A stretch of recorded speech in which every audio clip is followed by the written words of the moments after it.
This is NDTV.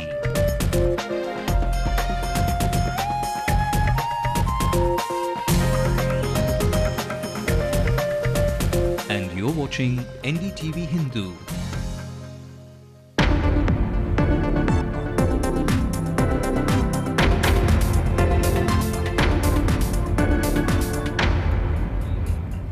This is the late night news on NDTV Hindu. I'm Evelyn Matthew. Let's bring you the top stories tonight. Engineering students double up as brokers on college campuses, charging amounts even up to 50,000 rupees with the college management hand in glove. Are the private engineering colleges in the city a temple of education or center of controversies? Alleged ill treatment by the college staff drives a student to attempt suicide. The molester correspondent of the Kodaikanal school, ML Bright, gets 3 days of police custody. More students questioned for his behavior. More and more working professionals fall prey to the H-1B visa trap. Who is to blame? An exclusive report. Banks and the services they offer are now under the scanner. The State Commission orders for compensation to consumers for their losses. The right to education does not really mean the right to admission in a school in Besanagar. Students are rejected without any reason at all. And David Villa's men look to take the steam out of the German war cry. The battle for the ages rages tonight. Well, on our top story, Nirbhay Singh, a third-year engineering student, was murdered by a group of rival students on Monday. The case of murder may be almost solved with the arrest of 8 students, but there is a larger string attached to the story. Students from the north of the country, a majority of the student population at engineering colleges, are not just students, but brokers who fetch for their college students from their hometown, with or without new admissions, and that's with merit. In exchange, they get a cut of many thousands.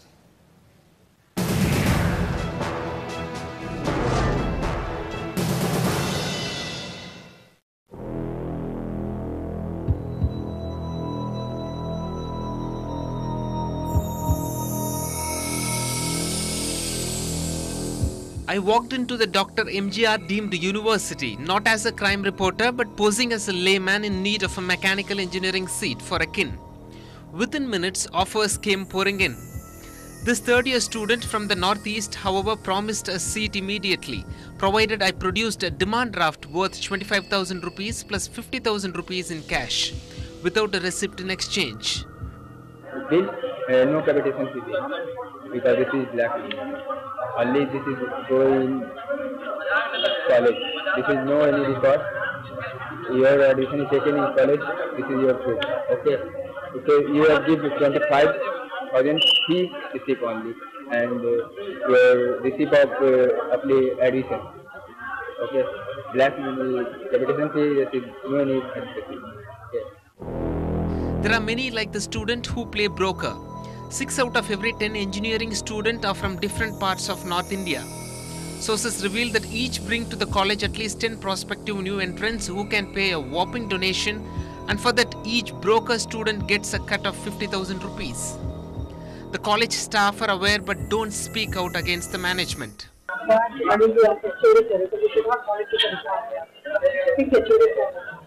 On Monday, Nirbhay Singh, a third-year student, was beaten to death by some rival group of brokers from another college, apparently because he made a wrongful deal. The education trade is no more a secret. But it's not just the students to blame. The college management lures students to turn brokers by giving them a commission. It's now for the ministry to intervene and investigate, at least after this dirty trade has taken its toll on students' life. In Chennai, Salim for NDTV Hindu. Former Vice-Chancellor of Anna University, Professor Kalanidhi, joined us and said that action must be taken by educational authorities on a war footing. What do you think, point-wise, 1, 2 and 3, what do you think the government needs to do, the education ministry needs to do at this stage to crack down on something like this? You know, they have to appoint committees, yes, independent of the existing deemed universities. Correct. And the existing universities, independent academicians, to monitor and give a report. If necessary, region-wise you appoint 2-3 committees and then ask them to give a report. And based on that, you take action immediately. It should be on a war footing. You are only concerned about engineering colleges, 8 lakhs, 4 lakhs and 5 lakhs. What about the medical colleges which are making 40 lakhs, 50 lakhs? The former DGP Tamil Nadu, Mr. Sripal, was also in our studios, and he said that action can be taken if proven guilty. The investigation of the murder case, Yes. if some things like this come to notice, Yes. police can take suo motu action and move the authorities responsible for taking proper action. That's the method. There may be another murder immediately. So it is the responsibility of the police to prevent crime. So in the process of preventing further crime, police can take action and move the proper authorities. But controversies at private engineering colleges in the city don't end just there. A student studying in a college in Chennai tried to commit suicide on Tuesday. He says he was brutally beaten up by the campus in charge and suspended along with another boy. Today, a few parents gathered outside the college demanding that something be done immediately. They have demanded for an assurance that their kids will not be physically assaulted for any offence in the future. The college principal, VC Jayakumar, has denied all these charges and insisted that they are only trying to maintain discipline in the college. They also claim that they do not manhandle students as alleged. கூட்டு போய் அங்கே பெரிய லத்தி வச்சுருந்தாரு. வச்சுருந்து அப்படியே என்னை பிடிச்சி ரொம்ப அடித்தார். அடித்தோடனே தலையை வந்து செவுத்தில் வந்து முட்டை வச்சு ரொம்ப இது பண்ணார். அப்புறம் கீழே படுக்க போட்டு ஷூவோட அப்படியே மூஞ்சில் மிதிச்சார், கழுத்தில் இங்கே மிதிச்சார். மிதிச்சு அதுக்கப்புறம் என்னால் என்ன பண்ணுறதுன்னு தெரில. அப்படியே என்னை சஸ்பெண்ட் பண்ணிட்டாங்க. அப்படியே வெளியே போக சொல்லிட்டாங்க. நான் அப்படியே என்ன பண்ணுறதுன்னு தெரியாமல் பீச்சுக்கு போயிட்டேன். போய் சூசைட் அட்டன் பண்ண போயிட்டேன். ரெண்டு பசங்களுக்கு இடையில சாட்டர்டே ஒரு தாம்பரத்தில் ஒரு பிரச்சனை நடந்தது. அது என்னங்கிறது எங்களை நோட்டீஸுக்கு நேற்று வந்தோன்னா ரெண்டு குரூப்பையும் கூப்பிட்டு விசாரிச்சுட்டு அதில் 2 பேரை சஸ்பெண்ட் பண்ணி வச்சுருக்கோம். இதுதான் நடந்தது actually.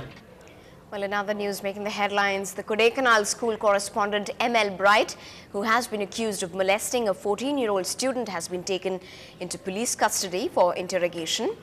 The school principal, Shiba Paul, too, is in police custody. Meanwhile, a judicial magistrate recorded statements of 5 girl students of the Kodaikanal public school today. And some statements we hear are shocking. According to police sources, some girl students as young as 14 or even 12 years old alleged that ML Bright ordered the girls to visit him in the evenings in his room and sexually abused them. He has even warned that the girls, that if they made a whiff of it to their parents or friends, then he threatened to get them out of school. And NDTV senior correspondent Sam Daniel gave us more details about the investigation that's currently going on. The information we are getting now is that over the past 2 days, 5 girl students from Kodaikanal Public School have deposed before the judicial magistrate of Nilakota in the district, and the statements have been recorded, and the police say in a few days' time they'll be getting a copy of that. So as of now, we don't know really what these students have said about Mr. Bright. This comes after the Madurai bench of the Madras High Court was quite upset with the police not probing further after a student from that Kodaikanal public school complained of molestation by the school correspondent. Following that, the police made sure that they sent police teams to the school and made the girl students who are staying in that particular hostel to give their statements before the judicial magistrate, so that whatever they say will be legally valid and stronger.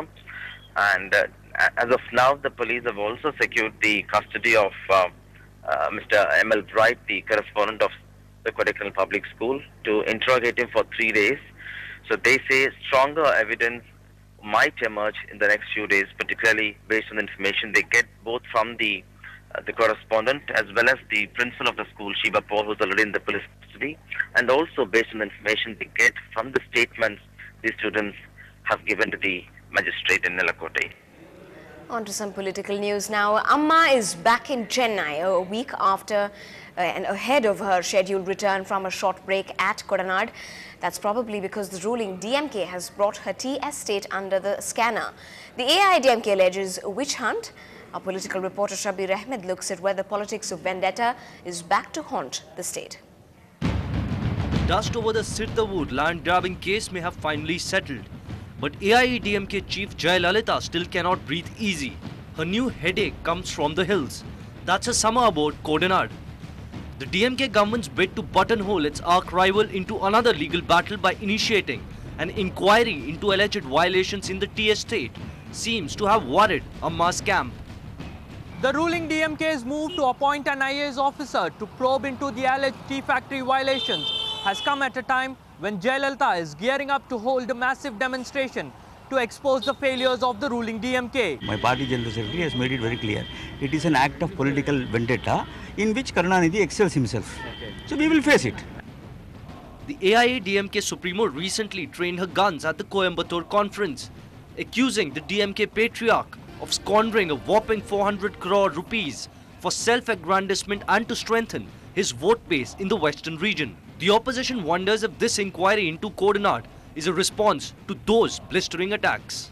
With Shabir Ahmed, this is Sai Manish for NDTV Hindu.